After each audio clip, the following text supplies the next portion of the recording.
गिरड क्षेत्रात गांजा तस्करी विरोधात मोठी कारवाई।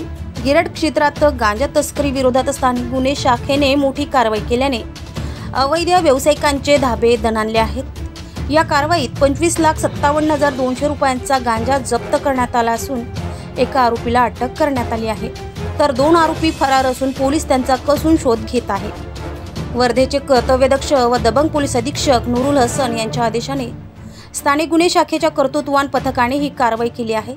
मध्यरात्री पथकाने गिरड क्षेत्रात सापळा रचून कारमध्ये आणलेला गांजा जप्त केला असून एका आरोपीला अटक करण्यात आली आहे, अशी माहिती सूत्रांकडून प्राप्त झाली आहे।